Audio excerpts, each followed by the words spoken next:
because we're the most vulnerable country sa effect ng climate, Yes. we will expect disasters regularly. Too bad for the politicians kasi people will always be reminded kung gaano kasama yung mismanagement nila sa gobyerno at saka yung pangungurakot nila. Marami ngayon kasi yung pakiramdam nga napaka-helpless and hopeless. Especially at the national level. Na Talaga. parang wala man na tayong nakikita na kukulong pa. Puro pangungurakot nakikita natin. Alam mo, ang pinaka-nakakalungkot doon sa buong kwento na to, parang pinagkakitaan yung misery ng mga tao. Puro senator daw si Senator Cheese Escudero. Naniniwala ka ba doon? Siyempre pinag-uusapan na yung Feeling mo mas Paraiba mayaman ka pa kay Diamond. Cheese daw. Kasi kung wala naman din sila kakaya magpatakbo ng matinong gobyerno, ba't mo naman tataasan yung sweldo? Kaya ako laging nagigigil sa presidente sa mga statement. Kasi sabi niya, this is just a legal issue, this is not a political issue anymore. Ito yung mga kailangan nating hanaping kandidato at mga leaders na kakailanganin sa 2028. Hindi na pwede yung may punchline ka lang na 20 pesos na bigas, binoto mo na. When you're Alam talking mo, about, Ngayon lang, simple lang talaga kung magkaroon tayo ng matinong presidente, yung confidence na nakita na masusolve at may ginagawa tungkol sa issue ng corruption, it can easily turn things around.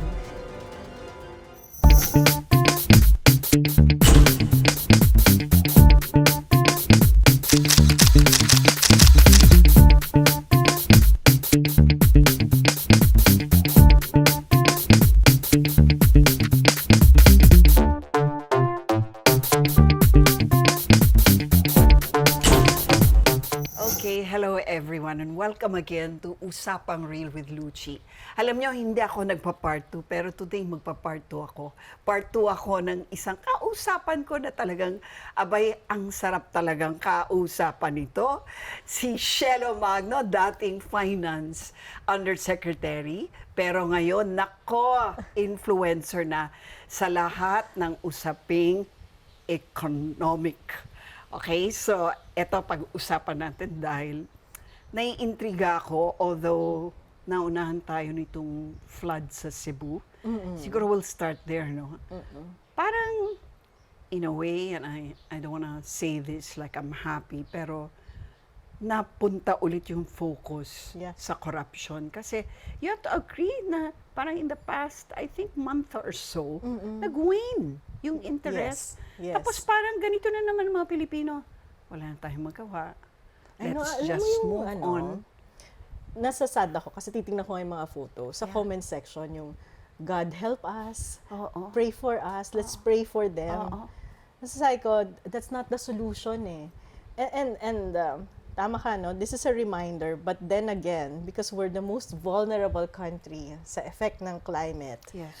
we will expect disasters regularly. Hindi Kasi 9 to titigil yan 12 typhoons every year ang dadaan sa atin. So, too bad for the politicians. Kasi people will always be reminded kung gaano kasama yung mismanagement nila sa gobyerno at saka yung pangungurakot nila. Being reminded is good, but Yeah. being unable to do anything is worse. But, And that's how most people feel. yes, yes. But you know, I met this community in Cagayan de Oro, yung Barangay Bugo. Years ago, nagkaganyan yung experience nila. Na landslide sila, binaha sila. And then, kaya ako na-inspire sa story nila. Kasi na-realize nila nun na tuwing babaha, tuwing babagyo, personal property mo yung nasisira, ikaw yung gumagastos, wala ka namang nakukuha sa gobyerno. So it's time to make government accountable. You know what they did? They started engaging yung barangay, munisipyo, probinsya, DNR, and started demanding. Kasi na-realize nila na kaya sila binabaha ng tubig is because of the quarry that's happening sa upstream.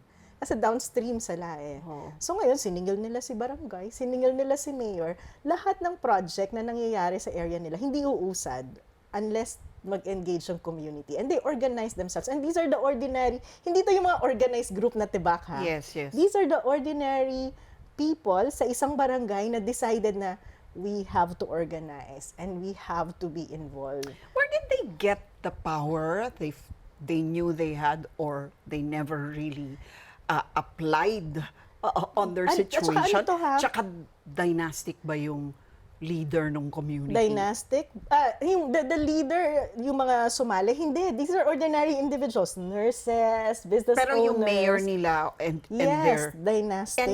And yet, na-pressure. ginawa nila. Kasi nga, Good. tuwing binabagyo sila yung naapektuhan eh. Kita nila yung mga anak nila, tinatangay ng baha, yung asa, yung property sila. Tapos hindi ka naman tutulungan ng gobyerno, bigyan ka ng konting ayuda tuwing binabaha ka. Yeah. Pero yung extent ng impact sa'yo, napakalaki. Yes. Kaya lagi ko silang fini-feature eh. Kasi it's a story na pwedeng matutunan ng mga tao sa ibang lugar. You know, kasi malaking contributor ng baha, quarry. Yes. Maraming quarry sa bansa.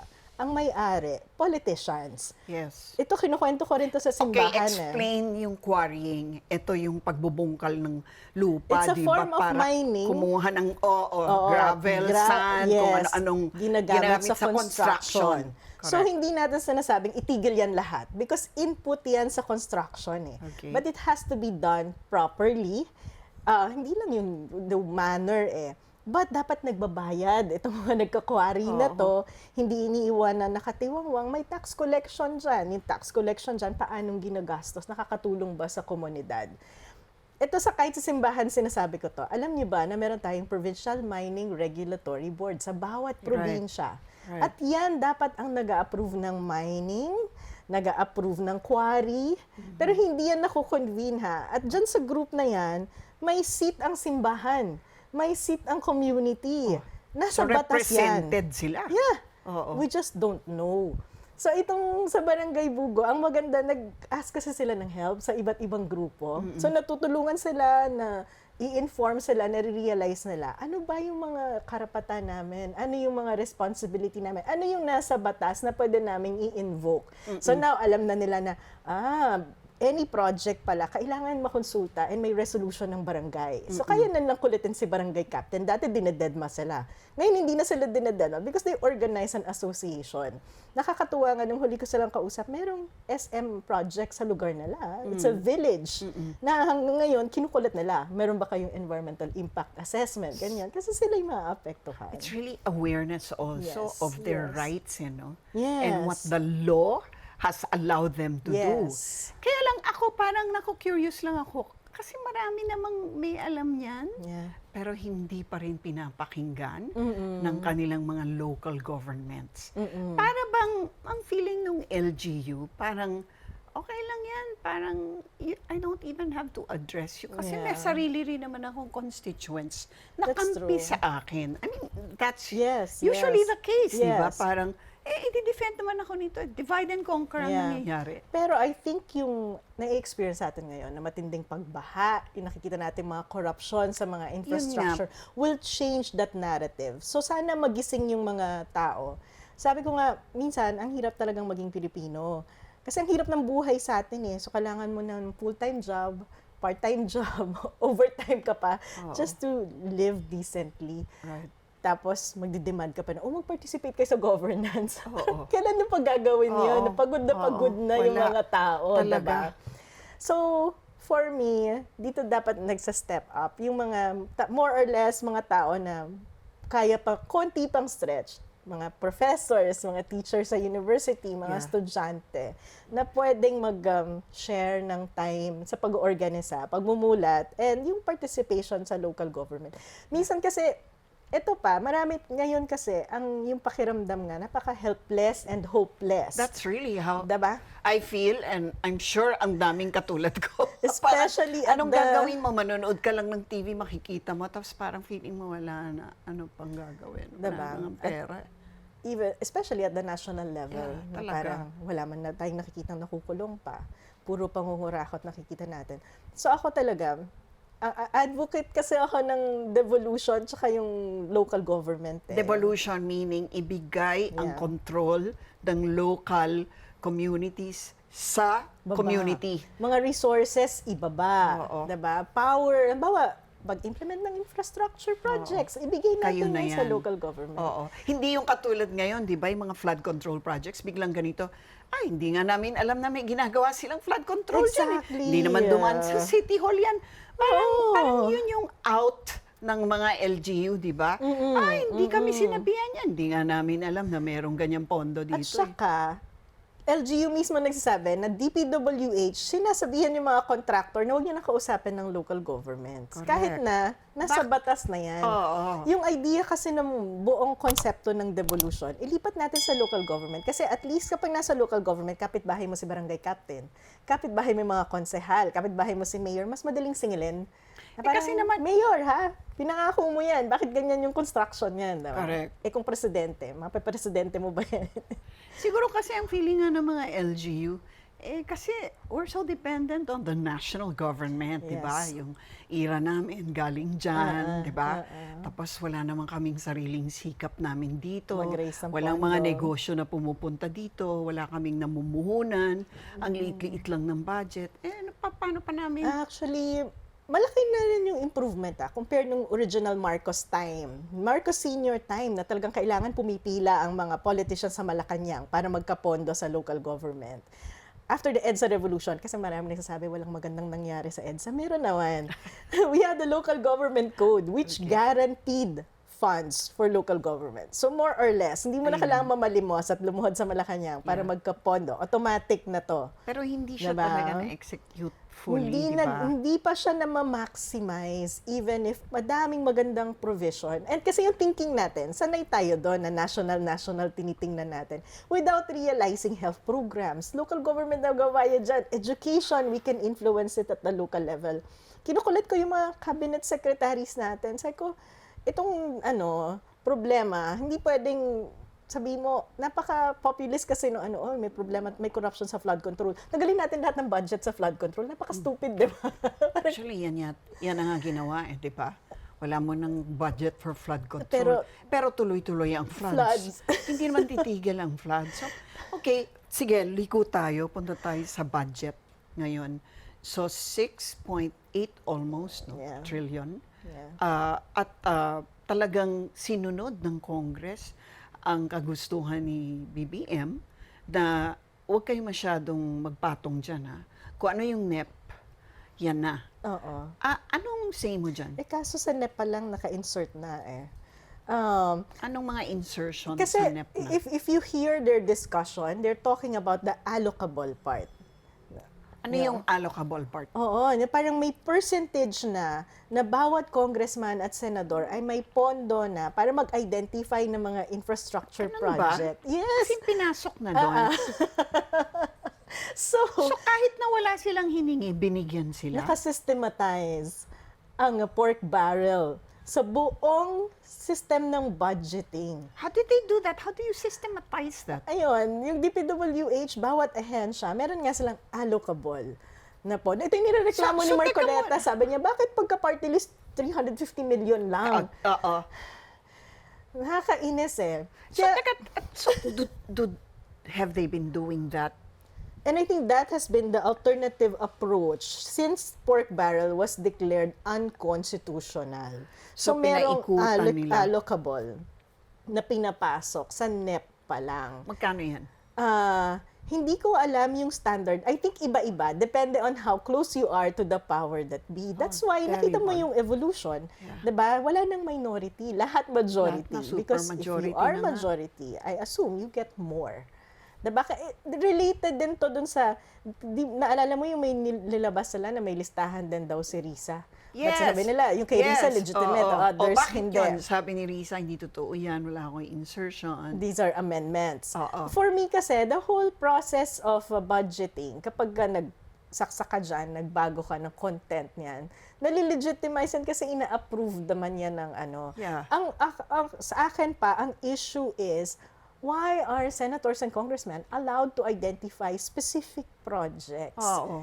That's not their job. If you're talking of policy, ang dapat pinag-uusapan ng legislators natin is how do we allocate the money for infrastructure projects? You don't do the allocation na, dapat i-prioritize natin itong kalsada sa barangay X. Oo. That's not their job. Yeah. Ang job nila is, okay, ano ba at magkano yung a-allocate natin sa barangay farm to market road versus bridge at saang probinsya ang priority. Yan ang dapat pinag-uusapan na hanggang ngayon hindi masyadong nabubusisi eh. Kaya ako dapat, yung allocable na yan ay dapat Tanggalin na yan. ina-abolish. Kasi hindi yan yung basehan ng bakit na may naka-earmark per congressman at senator. It makes it very political. Tsaka ang at sarap-sarap saka naman. rent-seeking. Yes, That's exactly. exactly it. It opened the whole budget process sa pangungurakot. Kasi ngayon, parang kailangan mo maghanap ng congressman o senador na padrino para mapondohan yung isang infrastructure At project. itong congressman din, syempre, anong gagawin ko dito sa inallocate sa Diba? akin? Hanap tayo ng racket. Kasi Diba? may pera ako. Alam mo, ang pinaka nakakalungkot doon sa buong kwento na to, parang pinagkakitaan yung misery ng mga tao. Kasi like for example, Bulacan, tinarget nila. Oo. Kasi river basin, maraming baha. Right. Naging automatic na. Kasi ang daming dam doon, no? Sementohan natin yung mga ilog. Pero kailangan chop-chop para maraming kumita. Diba? Parang, Oh my gosh. Eh, Imbis na isang malaking, Big, organized, conceptual, yes. plan diba? for how to stop the flooding given that Exactly. it's a basin, di ba? Pero ano yung So, ginawa? nagkanya-kanya. Oo, pinagkakitaan, diba? Ito yung portion ko ng flood control, ito yung portion mo ng Ano flood sana ang control. natipid natin kung ang naging approach ay national government plan it so that that whole region is actually protected from the you flooding. know, malaki. Kasi hindi ko kwentuhan ko si Mayor Joy, sabi niya, alam mo, Shelo, kung yung binigay yung budget na lang sa amin, nung mga flood control na dinala sa Quezon City, napondohan na yung buong flood control program ng Quezon City. Same with Kalumpit, nakikipagkwentuhan ako sa city administrator nila. Sabi niya sa akin, Ma'am, kung binigay lang sa amin, kasi may plano naman kaming flood control eh, yung 5 billion just for Kalumpit ha. Eh, ang annual budget ng Kalumpit, 530 million lang. Imagine the difference. Grabe. 530 million, 5 billion ng baha. Pero yung mga tao, nakalubog 7 months, kahit walang ulan, yung tubig hanggang chest deep.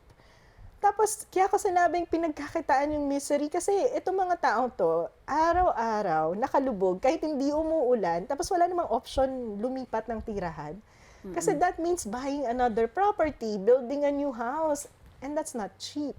Diba? Unless Yeah. yung makita nilang presyo, yung presyo ng mga properties ng mga senador sa SALN nila. Ayun na nga Baka eh. ma-afford ng mga kababayan Napunta natin. yata sa SALN, pero hindi pa rin natin makita. Pag-usapan natin ngayon yung mga SALN na yan. No?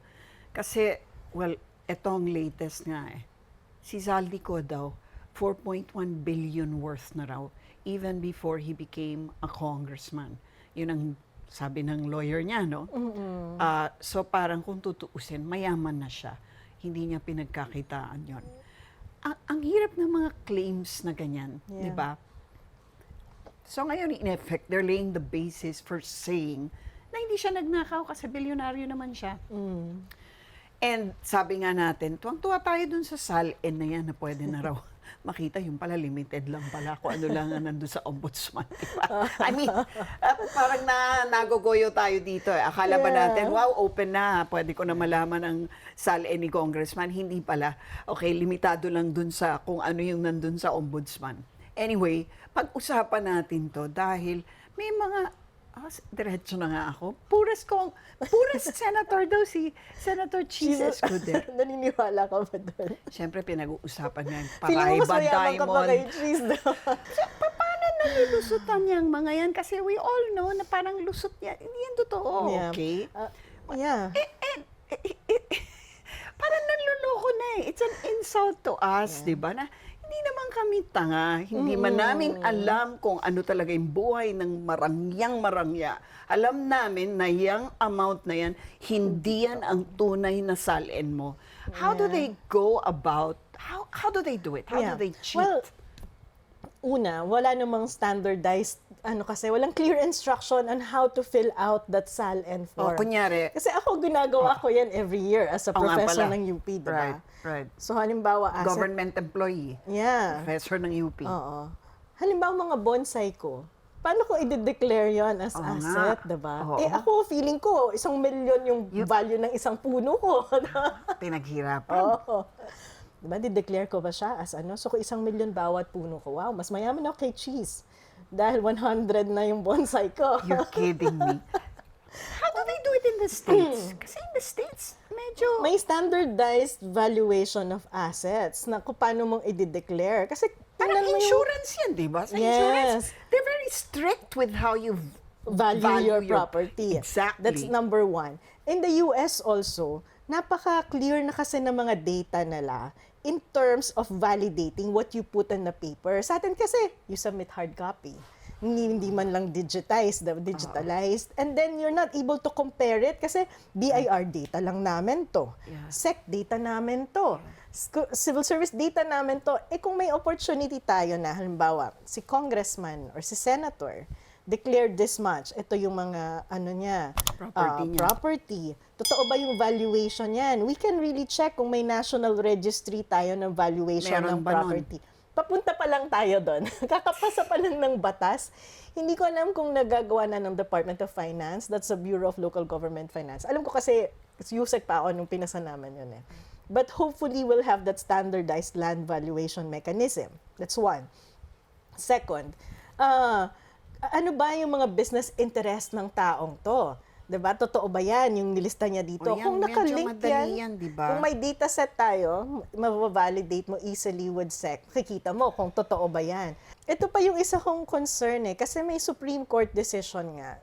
Tama naman si Sen Kiko na kapag may prenup kayo, hindi kasama yung wife sa declaration ng SALN. Okay. Kasi sabi ng Supreme Court, bawa yung unang question na sinagot nila, pag 18 years old na yung anak mo, isasama mo pa ba siya? Eh, kaya na niyang mag-work, kaya na niyang mag-unang sarili Yes. niyang property. Yes. Eh kung yung children, ganun yung karapatan nila, what more yung wife, 'di ba? So si Hart, si Sharon, hindi kasama sa declaration ng SALN. But then, sabi ko nga and I mean it a nice way, I think the Supreme Court has to update the knowledge about beneficial ownership. And this is a global Okay, what is anti-corruption tool na eh. Beneficial ownership, sila yung totoong nagbe-benepisyo sa mga economic business activities even if their names do not appear on paper. They use dummies. Diba? Ganda yan. Ginagawa ko to lagi. Pinag-aaralan namin to sa mining eh. Ang experience namin, you look at 6 layers of companies bago mo mahanap yung individual listed names. Six layers? 6 layers on average. And I say individual listed names. Kasi yung mga names na yon, hindi automatically sila yung may-ari. So this requires financial forensic skills. Kasi after mo yan titingnan mo ngayon, itong mga tao na nakalista as owner, may capacity ba talaga sila magmay-ari ng mine? Oo. Titingnan mo ngayon kung ano yung job nila. Ay, staff to ni congressman. Oo. As a staff, kaya mo bang bumili ng 25% share ng mining? Oo, grabe. Diba? So, papasok dyan ngayon yung AMLAC, yung Money Laundering Council mo. You have to trace the financial flows. So, kanino pumupunta yung mga pera and transfer? And that's how you find out about the real beneficial owners. Wala pa tayong ganong level ng skills. In other countries, like the US, established yan. Government agencies share information para matrace. Diba? Pero alam mo, nakakatuwa. Pakalungkot naman ito. Teka Hindi, lang. So, totoo masaya. Kasi, nakakalungkot kasi nakita mo yung sala na parang, hindi naman talaga ito kapaniwala, bilibila siya ng mga... But this is the interesting part. When we made the information public, hindi pa nga yung actual SALN, diba? But what media reported, Butch Francisco, showbiz, diba? Nakakatuwa. Sila mismo yung nagsabi na, paano nangyari yun? Eh, nung nagpakasal si Hart at si Cheese, bumila sila ng property sa New Manila na worth 50 million pesos. Doon pa lang, di ba? And these are valid questions, and these are the questions we should really ask. Tatanong nila, kung totoong mayaman talaga si Hart to begin with, bakit yung lifestyle niya nag-change lang nung mag-asawa na sila ni Cheese? Diba? And totoo naman yun, diba? And then the challenge also is, of course, I know that Hart is saying na may mental health challenges na siya dahil binubuli siya ng mga tao and all. But I mean, being married to a public official, government, a senator, may responsibility ka rin eh. May certain degree of accountability ka rin. And if you think you're not corrupt, and you earn it the right way, then show us your income tax because that will explain your lifestyle. Diba? Show us your asset if it really came from your side of the family. Diba? Right. And then this thing will stop. But if you don't show us your income tax, of course, people will speculate. Saan nanggaling yan? Saan kinuha yan? Then yung example ng bahay na yon, kung hindi nga kay Cheese nakapangalan, siya yung beneficial owner kung siya yung nakatira doon, diba? Under that principle. Yes. If we have it. Yes. Yeah. Right now, meron tayong policy. Remember, for a long time, we were in the gray list of the Financial Action Task Right, yung Force. FATF. Oo. Marami hindi nakaka-realize ng negative effect nun. Yun yung related kay Gretchen Ho when her family was... Yes, that's right. Na nagpunta a lot siya of sa... OFWs nagdudusa dyan kasi hindi ka agad-agad makapagpadala ng pera sa Pilipinas. Kasi Nagdududa sila blacklisted ang Pilipinas, di Oo, ba? That's what hotspot for yes, money laundering. oo. One of the requirements is for us to have a policy on beneficial ownership. Na-lift yan kasi yung SEC has admin order requiring companies na kapag nag-renew kayo ka ng annual registration nyo, you list the beneficial owners. So meron ng registry. So It's meron na rin naman. sa private sector. It's starting, at saka mga core company, listed and the registered companies, they are required. But we cannot see it because it's not public. Oo. Kasi walang law. Yeah. And then, ang funny lang doon, SEC has to make an arrangement pa with various government agencies. They have to enter into a MOA to encourage the agencies na, gamitin nyo naman tong datos namin to vet kung sino... Sila pa yung nagvo-volunteer na, Yeah. ito meron kaming data, gamitin nyo. Yeah. Kasi ito matagal ko Ayaw nang... ng mga ahensya. Bakit ayaw nila?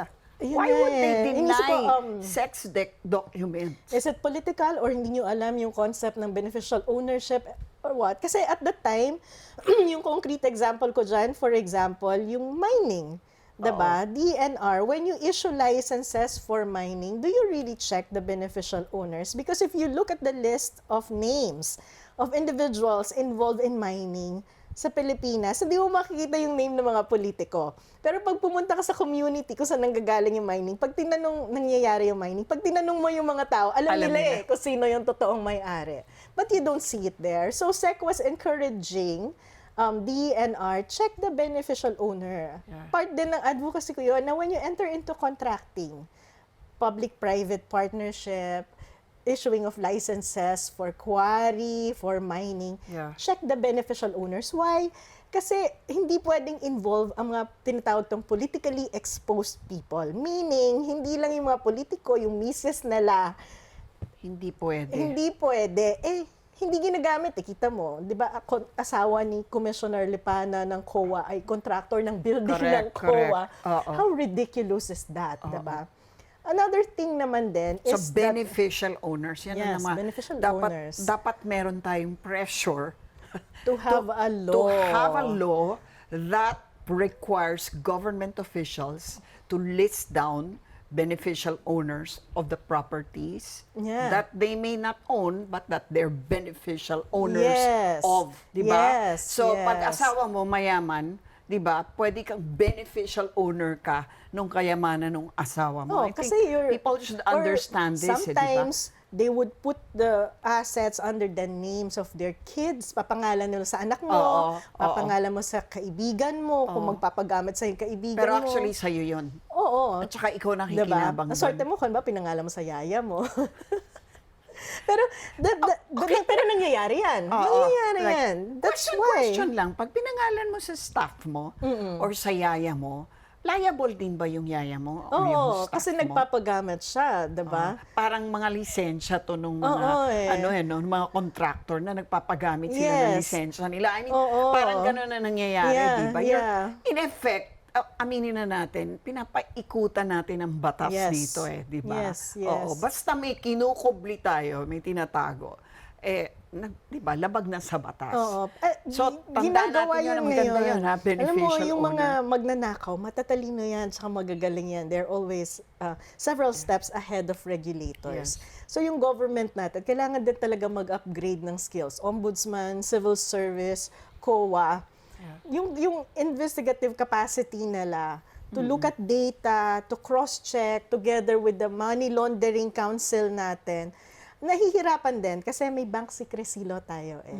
Sa ibang bansa, pag public official ka, they can easily check your bank accounts. Kaya makikita mo yung flow ng money. That's needed for beneficial ownership to establish the ownership. Kasi pwedeng pinangalan mo yung sa yaya mo, pero yaya, 10% lang ng profit yung sa'yo. Bibigay mo sa akin yung 90%. Tuwing 15 at 30. Ganun, no?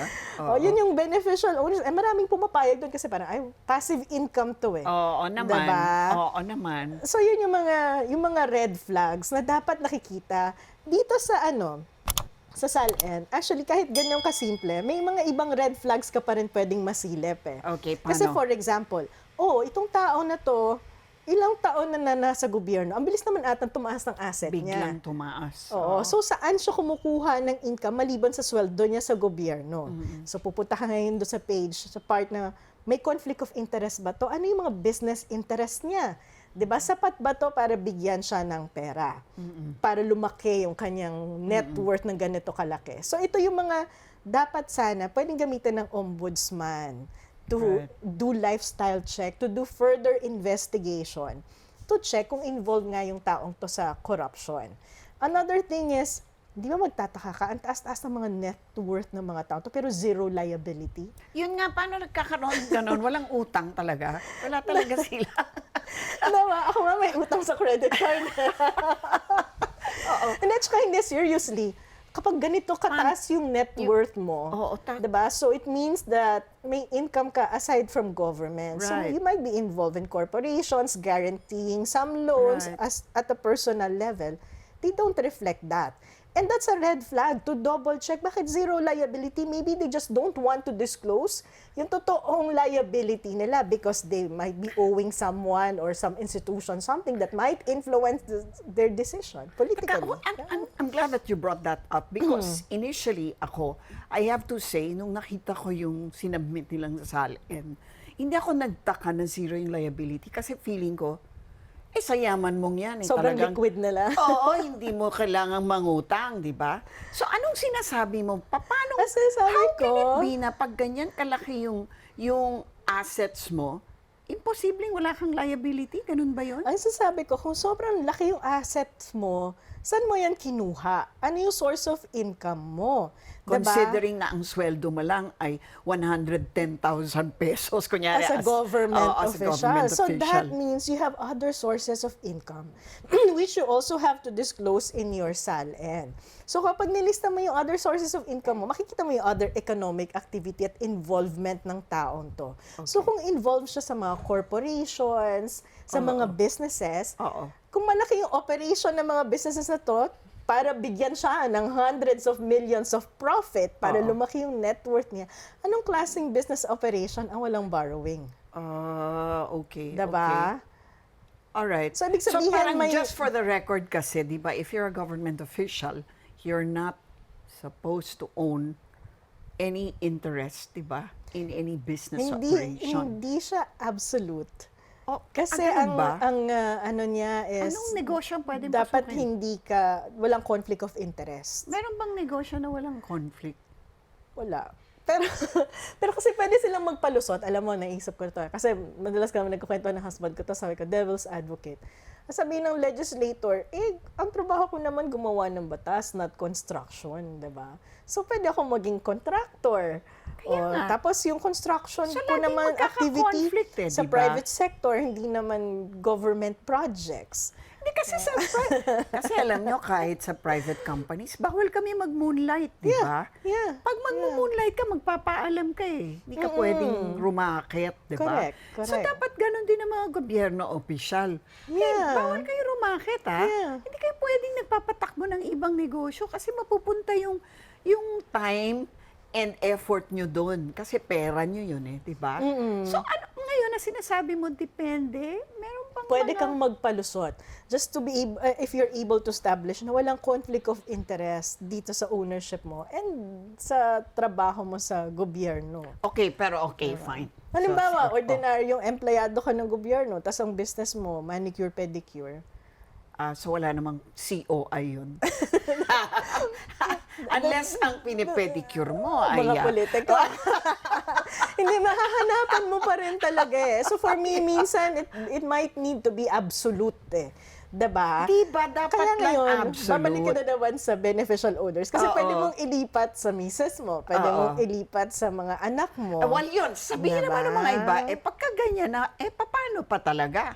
You better pay us 5 times more Hindi, than siguro what we're depende sa receiving now. capacity tsaka credentials nila.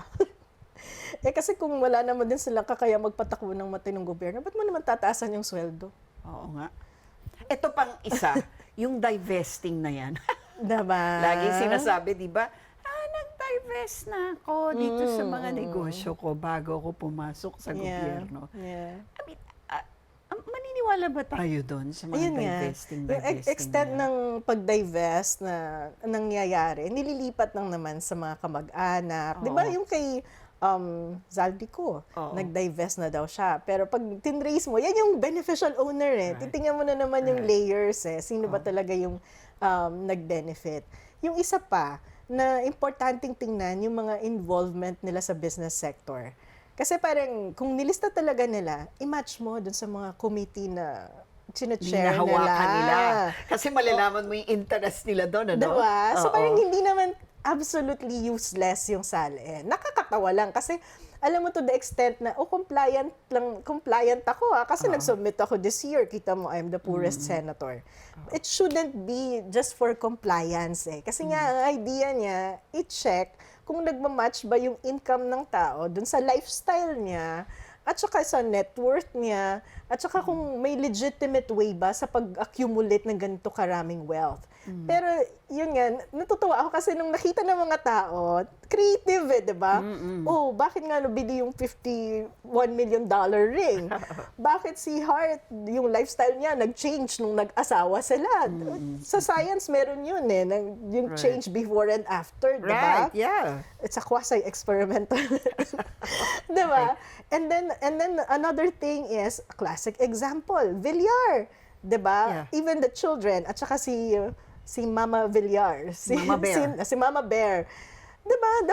For the longest time, she chairs the Environmental Committee ng Senate dahil dyan yung pag-change ng classification ng land, kanilang mga lupa, environmental oo. regulation, etc. na lahat makakaapekto sa mga business interest nila. So kung fully nagdi-disclose ang mga politiko ng business interest nila, that would explain yung mga committee memberships nila and the policies that they are pushing. Pero babalik na naman tayo. Complete ba? Reliable ba itong content ng mga SALN? Kaya bumabalik yung burden sa civil service that maybe it's time for them to review the template and to really try the various government agencies na magtrabaho at i-converge yung mga datos. Kasi hindi sapat na, nilista mo yan, check nga natin dito sa SEC database. Imagine mo kung nakakapag-check sila dyan. Tapos parang, ayan ang network niya. Check na natin sa BIR ang income tax return ng pamilya nito kung legit na aabot. Nako. Mas marami tayong corrupt na mahahanap. Pero alam mo, it also requires a huge unit Yes. to just really look Yeah. into something like that. Yeah. No? Which again, wala naman tayong Yan ganyan ang means, di ba? Isang weakness natin. Oo. Kasi if you look at our government agencies, kulang na kulang yung resources to actually do that. Maybe not just yung financial resources, but even technical capacity to do that. Hindi naman nagkukulang. At the international level, maraming mga trainings, assistance na ginagawa. But it has to be a priority ng leadership, ng gobyerno, ng presidente. Kaya doon ako bumabalik sa understanding ng how do you fix the institution? Where do you bring the country after we witness, after we learn all this corruption? Kaya ako nanggigigil pagpasensya niya na kaya ako lagi nanggigigil sa presidente sa mga statement. Kasi sabi niya, this is just a legal issue, this is not a political issue anymore. Paano naman itong naging legal lang? Napakadami natin kailangan baguhin para ma-avoid na yung ganitong sitwasyon na umuulit. Diba? This is a political issue kasi it requires political will sa national government to decide na, okay, babawasan na namin ang control ng pera, bibigay na namin sa local government. At papalakasin natin yung kakayahan ng mga communities mag-monitor. I-require natin ang disclosure ng information para kahit saan pumunta yung mga mamamayan, alam mo kung magkano yung halaga ng infra na to. At ano ba i-expect, ilang metro ba talaga yan? It requires political will, vision, knowledge on how to solve this problem and where to bring the country. But if the president says, okay na yan, legal issue na yan, bahala na kayo dyan, diba? What should he be doing apart from leaving it to the courts, to the Sandigan Bayan Ombudsman, ICI? Yeah. What should he be doing Yeah. that he's not doing? Ako concretely. Because he has 3 more years. Concretely. And this is part of what I have been doing na rin kasi ako na nga nag-draft ng ordinance eh. Nag-draft ano? ako ng ordinance so that local governments can convene a body at the local level. Kasama yung mga contractor, kasama yung community, kasama yung mga local officials discussing ano ba yung mga infra projects natin. Nasa plan ba to ng local government? So alam nila kung anong dapat gawin. Diba? Tapos kaya siya ordinance dahil pwedeng ipasa sa At the city local level, no? At the local level. Ang tawag ko doon, open infra. Papakinggan ba yun? I mean, It kunyari may excites ordinance me. ka, sabihin mo, ito ang kailangan naming project. Saan ang pondo? May IRA. Pangalawa, yung processes kasi, you really submit at the regional level. At yung regional level na yan yung pinapasok sa DPWH dapat. Then, kumukuha dapat yung DPWH ng mga pondo na binibigay sa local government. That's one. And then second, according to the law, nasa law na yan actually, di mo na kailangan i-reiterate, na kahit anong project actually, hindi lang national, kailangan talaga may approval ng barangay, barangay at Yes, saka lagi munisipyo. eh, di ba? Lagi, walang exemption dyan. So, pagka nasa ordinance na siya, nare-reinforce na. It also creates awareness sa mga tao na, may batas kami dito, sundin nyo kasi nasa local government yan, and code yan, and we can do it. And then it also mandates disclosure of information. Kasi wala tayong national law on freedom of information eh. Kaya ngayon, tingi-tingi tayo eh. Ordinansya din ng FOI. So nakakatuwa kasi pinost ko lang to sa social media. Nagdi-draft ko siya.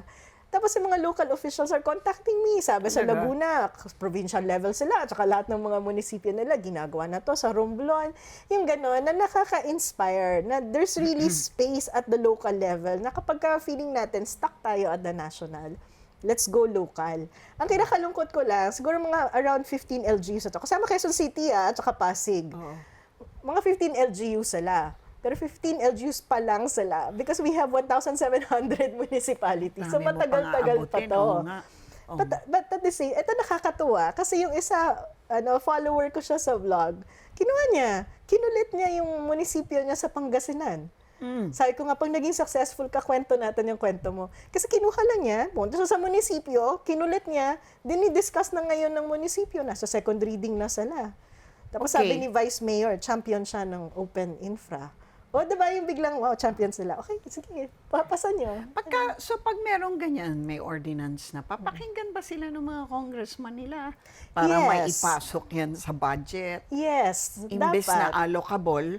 I mean, you know, Doon dapat diba? ilagay, diba? Oo. So kung sabihin na natin, hindi natin matanggal yung allocable na yan, at least may totoong legitimate na listahan na pagkukuhanan ng popondohan na proyekto na aware ng lahat. Not grassroots, no, Yes. galing sa baba. Yes. Oo. Marami yung hindi nakakaalam, pero yung congressman, member yan ng Local Development Council eh. Kaso Oo nga nga lang, eh. naka-disconnect kasi dahil yung pera nga nasa taas. Tsaka nandito Diba? sila lagi. Sorry. Totoo. nandito sila Diba? lagi, di ba? At saka yung isang, nagawa na rin kasi to eh. Tinatanong mo kasi, ano pwedeng gawin ng presidente? Nagawa na to yung bottom-up budgeting. Yes. That's the same concept eh. Certain percentage ng mga budget ng ibang ahensya, binababa natin sa local government for them to implement. At di ba nag-umpisa yan sa panahon ni President Noynoy, di ba? Yes. Yung bottoms up. Yes. Tumigil ba? Kasi at some point, naging itemized. Pinalitan ng pangalan, we watered down yung buong konsepto. Pero kasi yung idea sana niya is participative. Yeah. Hindi lang siya participative budgeting in the sense na pag-identify, construction ng project monitoring, involve Yeah. ang mga taong bayan. Nakakatuwa nga yung proyekto na yun kasi ginawan ko kasi ng study yan tiningnan ko. hindi lang siya nagturo sa mga tao ng budget process, hindi lang yung participatory, nagkaroon ka ng mga bagong local politicians. Kasi yung mga nag-emerge na leaders na nag-participate, parang, may space. And then they eventually became barangay captain, kagawad. That's great. So, Kasi, diba? Ang importante kasi, yung presidente na may vision nga, kaya niyang ipaliwanag, ano ba yung ating economic agenda? Ano ba yung economic plan? Ano yung strategy natin? Itutuloy ba natin ang exporting ng mga kabayan natin para mag-rely na lang tayo sa remittances? Or may bagong naratibo ng industrial policy, halimbawa kung paano palalaguin ang ekonomiya natin, mag-identify ng mga industriya na kung saan mamamaximize. Hindi kasi natin tumupol pa yan in pinag-uusapan 6 years, Shelo, really. Yes, Kasi yes. di ba, kunyari, when you're Alam talking mo, about, Ngayon lang, simple lang talaga kung magkaroon tayo ng matinong presidente, yung confidence na nakita na masosolve at may ginagawa tungkol sa issue ng corruption, it can easily turn things around. Investment will return. Doon man lang, Oo, no? yung confidence eh. Yeah. Yung confidence ng market na, ay, alam ng presidente kung saan dadalhin yung bansa. Eto na nga. Signaling. Yes, Kapag that's true. alam mong corrupt yung leadership, open season for corruption. Yeah. Kapag alam ng tao na, ay, seryoso yung presidente sa paglaban sa corruption, susunod yung bureaucracy. Di ba, it's the same bureaucracy under the previous presidency. No, that's true. Ang nagbabago lang naman yung elected official. Yes. Pero Tsaka yung hindi. outcomes, ang laki ng difference. To the credit of President Duterte, di ba, nung umpisa, sabi niya, di ba, just a whiff of corruption, and everybody believed him, ha? And nakita natin talaga na, natakot mga tao, di ba? Yeah. Totoo yan eh, sumusunod yung bureaucracy. Yun lang nga, hindi natin nakita yung, hindi natin. Kaya importante yung credibility ng presidente. Kung may kakayahan ba talaga siya.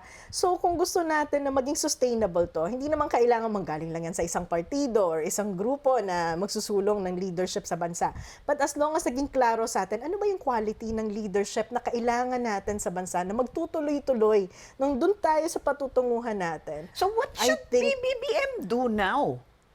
Para ma-regain nga yung Ngayon, confidence. for the next 3 years, pwede niyang gawin. Yes. So, number 1, implement specifically sa budget, yung bottom-up budgeting. Let's devolve it at the local government. And Has he not done that? Kasi, Not yet. Not yet. Sabi nung chair of the Appropriations Committee, si Mika Swansing, na nag-consult na raw, meron na raw ganon. Sinunod nila yung consultation, sectors. ayun, diba? but they're saying na na-involve ang civil society. Right. Pero hindi So, pa rin may happy ganon. yung civil society dyan. But it has to be systematic government policy Oo. na mag-devolve ng pera sa local government. Kung ang role na lang ng national, kapag ka inter-LGU, diba, 2 or 3 probinsya ang tatamaan ng proyektong to, national yan. Pero kung isang munisipyo yan, bigyan nyo na sa munisipyo yung pera, nabuwasan yung corruption, diba, yung nasa munisipyo na lang, hindi nakasama yung Sa kanila national. yun na ibigay. Oo. At saka mas efficient yun eh. Mas check ng mga tao. That's one. Second, freedom of information. Yeah. Law. Tsaka Matagal-tagal transparency na nga, di ba? Tagal nang hinihingi yun. Hindi nga ipaisa pa sa, yung lagi kong binabanggit, PhilJeps. Ito kasing, alam mo, kaya minsan, hindi lang minsan, at saka alam ng tao yung pagdududa eh. Kasi while nag-publish yung presidente ng information, alam mo na kinokontrol niya yung information na nilalabas niya. And that's why, kapag sinabi niya, this is not political, this is legal, parang, yeah, right. Diba? Kasi it's very political. If you're controlling the information that you will make publicly available. Ibig sabihin, kinikontrol mo yung naratibo. Kung ayaw mong i-control ang naratibo at gusto mo talagang maging open, i-check natin lahat ng issue ng corruption, hindi lang sa flood control. Kasi meron pang classroom, book, procurement sa DepEd, mga laptops, lahat ng LGUs, lahat ng ahensya nagpo-procure. Make the PhilJeps data public. Makikita ng mga tao dyan, sino yung contractor, ano yung binili, magkano, kasi makukompare mo na eh. And then you can call out the agency na bakit ang mahal ng binili yung ballpen? Eh sa Divisoria, ito lang yung ballpen. Bakit kayo 50 peso? Hindi ko na alam magkano yung ballpen. Dapat ganon Diba? ka-open eh, no? And it's not so difficult to do. Ngayon din, pwede yung ipag-utos ng gobyerno, ng presidente, because PhilJeps is under the office of the It's already there. budget. Yes. Everything digital, make it public, you can do it now. SALN. Diba? Lifestyle check. You can do it Yun now. na nga, they're doing it. Pero but, walang- diba, alam natin na hindi naman. Diba? Yun naman factual. Parang, yun nga ang feeling Pero pwede ng na tao. Eh. mag-lifestyle check eh. Next step eh. Parang dahil na-sense ng mga tao, ay, parang kaduda-duda naman Sige, to. sige. I'll bring it forward. Ngayon, Diba? na-sense na natin. Oo. Ano naman Red magagawa flag. natin? Next step, ombudsman should do the lifestyle check. Kung talagang seryoso. Alam mo, ito yung frustrating sa SALN. Kasi nakikita natin yung red flags, but we never see an individual na makulong dahil corrupt siya at nakulong siya dahil sa lifestyle check na ginawa ng gobyerno. But we see people na nasa government at ginamit ang SALN para maharas.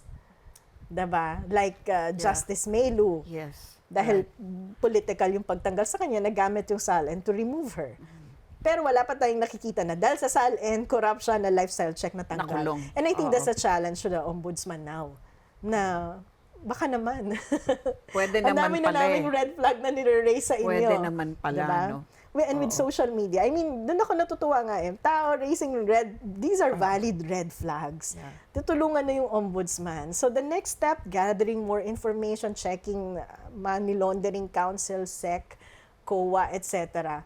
Matrabaho siya kasi data analytics talaga yan eh. But if everything is digital, another thing na pwedeng gawin ng presidente, pag-digitalize mo na yung SALN. Ang dami, ang dami, diba? So, yeah, Makinig. and impeachment is also not a solution at this point, di ba? Yes. And so, parang I think that those who are angry should also be able to put their anger in the proper perspective, the proper place, di ba? Pero, part din yan ng confidence sa institutions eh. Are your institutions working to demand accountability from politicians? So if halimbawa meron, that impeachment thing also has a huge impact sa economy natin eh. Kasi for example, na-impeach na siya pero nakita mo hindi nagkaroon ng proper roll Turnover. out ng buong process kasi nagawa lang ng hearing, etc. It's all political. So yung mga investors, mag-iisip sila, when functioning ba yung mga institutions dito? Pag nag-invest ba ako dito, yung mga contracts ko ba hindi mababago dahil biglang nagka-interest yung isang politiko, Correct. kuhanin yung investment ko? Oo, Diba? So it has a huge impact sa pagpasok. That's true. Ito, sorry, babalik ako sa mining. Very concrete again, for just a lack of vision. Second biggest producer tayo ng nickel sa buong mundo. Oo. The biggest one is Indonesia. 2012 pa lang, pinag-isipan na ng Indonesia how to maximize their asset. So ngayon, nagpo-produce na sila ng battery. So from extracting the soil to processing the nickel, the minerals, to now producing EV. Electric Oh, vehicles. Yeah. Second highest producer tayo, nasan tayo? Asan tayo? Sa paghuhukay ng lupa, tapos ini-export yung lupa sa China. Sa China pa ngayon na Yes. nakikinabang. So Sila China- napakaraming EV. Yes, Tayo, wala. China capturing yung nickel ng Indonesia and the Philippines, they are the biggest, they have the control of the processed nickel. So, Grabe. and Sayang. the problem is, hindi nga problem eh, opportunity nga sana eh. Because of all this talk about energy transition, climate change, Right. tumataas ang demand dyan. Exactly. Tumataas ang presyo dyan. Bakit hindi natin Solar, minamaximize? no? Parang dapat bida na tayo dyan because the whole world is going solar. Di ba? Kailangan namang baterya dyan. Oh, bakit hindi natin minamaximize? Ba't wala tayong industrial policy Oh, bakit related nga? to that? Kasi mas malaki yung kita ng mga miners kapag lupa yung ine-export nila kasi hindi na monitor ng government Imbis na tayo gaano ba yung kadami yung process nun. yes Oo. to create more jobs, to create the industry. Kasi wala nga rin capital na pumapasok. Yeah. And it's Kasi nga, because parang, bakit ako confidence. mag-i-invest? Baka yung mga politiko interesado. Gusto nilang kuhanin yung processing. Gusto nilang kuhanin tong mining na to. So, third-party foreign investor will not come in given the political exposure ng sector. Bakit ko sinabing politically exposed yan? Tsaka ngayon, grabe, nine-negotiate na talaga yung mga land resources. Yung, di ba, si Trump, sa tariffs niya, di ba? When he talks to Ukraine, to China, laging yun ang Resources, hinihingi, di ba? resources. Kasi alam din niya, that's what powers practically everything now. EV phones. Diba? Kaya ka magtataka, ganun ba kahina yung gobyernong to? Di naka-negotiate sa tariff. diba? Tayo yung may pinakamaraming minerals. Exactly, di ba? Sabi ko nga, bakit parang wala kang picture bakit at all. nawalan ng At leverage? samantalang yun ang, di ba, greatest resource natin kung tutuusin. I notice you keep using the word dapat. Yeah, yeah. Pero paano natin sila padidibdibin nung word na dapat gawin? Oo. Hindi lang yung dapat, kundi gawin na. Gawin. Oo. Oo. Alam mo, kaya katulad nga ng sinasabi ko, di ba? Nakakabwisit, nakakainis yung gobyerno, but we only have one government. Tapos kapag pumalpak yan, tayo din naman yung apektado eh. Kaya whether we like it or not, we need to help the government find solutions. Naging hopeful din ako with social media. Kasi at least nagkaroon ng another form of activism yung mga tao. Minsan, di mo na kailangan lumabas sa kalsada. Pwede ka na makiingay-ingay sa social Dyan na nga media. napunta yung FOI eh. Ingay-ingay ka, nakukall yung attention nila. And I think politicians are sensitive to public opinion, lalo na sa social media. Bakit ko nasabi yun? Kasi nung ni-start ko yung Open Bycam, pinost ko lang yun na na-explain it. And then after a few days, all these politicians, pinipick up nila yung Ginamit concept na. ng Oo. Open Bycam. Oo. Kaya ako, ang next step ko doon, hindi, gusto ko i-detalye. This is what I mean by Open Bycam. Ito yung mga konkreto na ine-expect ko na gawin nyo. And I also hope na mas marami pang mga tao yung mag-join sa social media kasi bisa nakakapagod din siya. No? Yeah. Pero imagine, Pero sana yung legit na mga... Yeah. Kasi ang dami rin talagang fake. fake, yes. Tsaka ang gagaling na rin Yes. ng Fake mga news, government disinformation. officials. May sarili na silang mga social media May sarili teams silang trolls. na marunong sumagot. Tapos, Hindi, meron sila talagang trolls. Napansin ko meron yun talaga. Sa Kasama page na yun ko, sa pagsagot nila. Ito-troll ka Oo, nila, di sa ba? sa page ko, pag kinikriticize ko, bawa DBM, may army of trolls na pumupunta defending DBM. Alam kong bakit siya troll. Pag chinek mo yung profile nila, they're the same people defending online gambling. Diba? Parang all of a sudden, expert sila sa budget. Yeah. So pagka ganun, I mean, multiple concerns. While social media has become very powerful, sana nga mas marami pang tao yung mag-join sa social media, mag-express sa opinion, magbigay ng suggestion.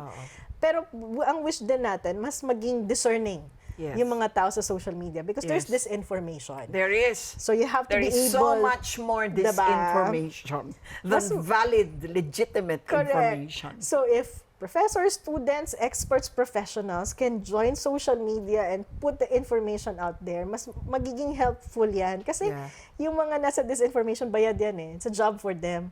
Yung mga nasa side natin, this is advocacy. Oo, it is. So you do It's it for public service. free. Ito talaga yung Diba? public service mo. But we Yeah. have to do it. Yeah. Tapos pangatlo, let's just put all the information out there.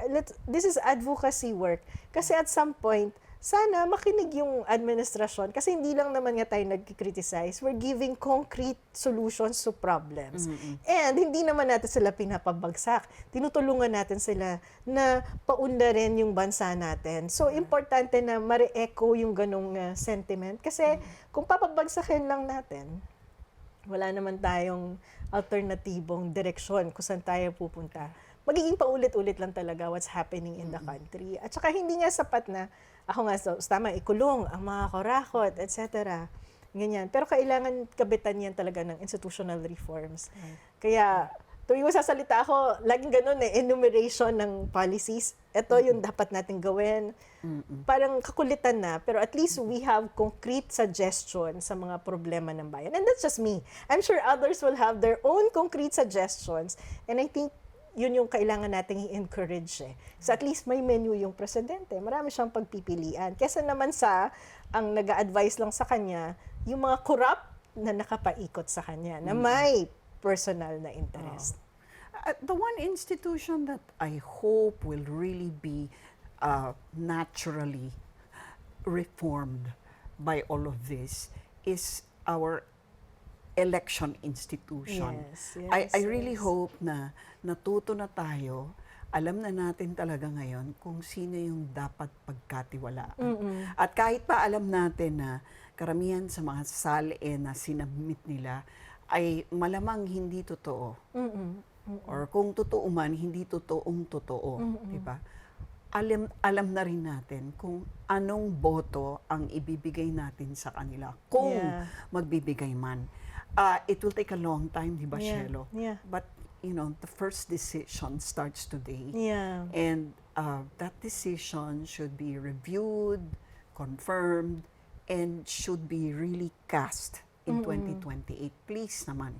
And we're not just talking about, I hope that people realize, no, we're not just talking about vote for the president, vote for the senator and congressman. We're really talking about the local government officials and even down to the barangay. Kailangan talaga eh. Alam mo, like kung That's the sinasabi. only way to bring it down from the ground. Minsan kasi, hindi natin na-realize yung value ng governance. Kasi it's more of, anong makakain ko ngayong araw na to? Binigyan ako ng ayuda, binabutan ako ng pera ng politikong ito. So survive ako ngayong araw na to. Pero kasi para sa mga atin, hindi tayo katulad ng mga milyonaryo nating mga senador na may mapapamanang napakalaking pera sa ating mga anak. Yung maayos na government lang talaga, yung pwede nating ipamana. And what does it mean? Yung magbibigay sa mga anak natin ng matinong healthcare system, Talaga. opportunity for Oo. education para maiangat yung buhay natin. Hindi yung Ay, ganito agree. And it should not be that difficult. It's really just voting for the right people in office. Yes. Tapos yung sasalin, yun nga, the ridiculousness of it, dahil katawa-tawa talaga na parang joke time to, diba? Gives you the signal kung sino yung hindi mo iboboto dahil malinaw na malinaw kung sino ang nanggagago sa atin. Diba? So, sana naman, maging malinaw na indicator to sa pagpili natin ng ano. Kasi kung hindi sa kangkungan talaga tayo bubulutin. Sabi ni PBBM, huy, mahiya naman kayo. Ako, ang panawagan ko nga, huy, matuto naman kayo. Yes. I think, Yes. di ba, parang tagal na. Oo. Dapat matutunan na natin. Oo. Kung ano Ay, man meron ang pa akong aral. isang challenge. Kasi yung ang daming Pilipino in diaspora Yes. abroad, Oh, talaga? millions. Ay, talaga. Kontakin Tayo niyo po yata yung- ang pinakakalat na kalat na Diba? lahi. I think may learning doon Kasi na-expose ka sa different kinds of governance. Yes. Diba? Yung healthcare system, education system, Absolutely policies. true.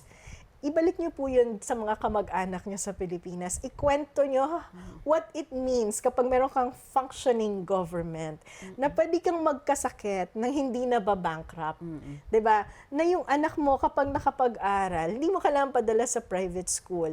Na kapag nakagraduate siya, makakahanap siya ng matinong trabaho, hindi niya kailangang magpaalipin sa ibang bansa. I-export po natin pabalik sa Pilipinas yung kwento na yan kasi makakatulong yan sa pagmulat at pag-unawa what it means to have good governance and a functioning government for the people. Alam mo ang kaso, Shelo, umuwi sila dito, kinikwento nila ang ganyan na ang ayos-ayos doon, ang galing-galing ng gobyerno doon.